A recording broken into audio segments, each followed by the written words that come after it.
All right, from tea, let's head to Jua Kali sector in a bid to secure the unbanked in society. Financial services provider Zamara Group, in partnership with the Kenya National Federation of Jua Kali Associations, has kicked off a mass rollout of the fahari retirement plan across the country.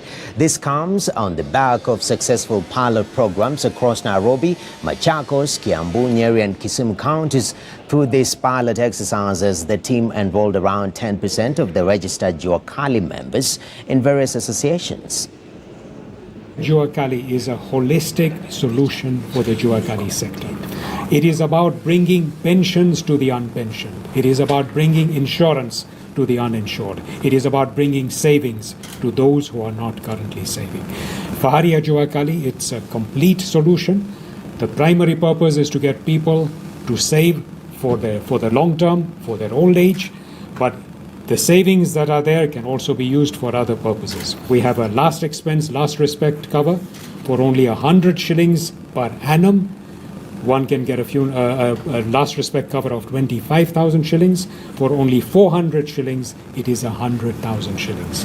We will be adding to the suite of solutions to incorporate health cover, to incorporate accident cover, tools of trade, and enable people to save for whatever they want to save. So whether it is to save for pensions, whether it is to save to purchase a home, and we are also encouraging members of the Jua Kali sector that saving through the pension scheme is a very, very good way of accumulating a long-term saving.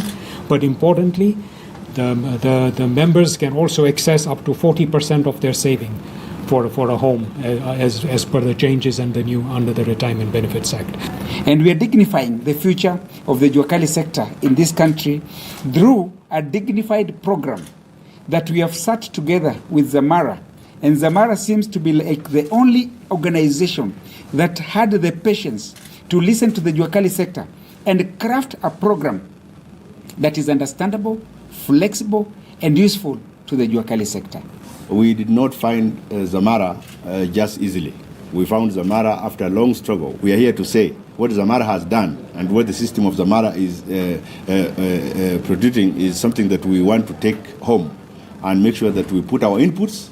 We have been putting our inputs. We have had a journey. We've been in Kisumu and we met with the governor of Kisumu, Professor Nyang'nyong.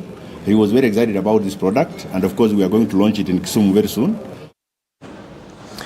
Well, Tuesday marks the 29th annual World Water Day. This year's focus is groundwater.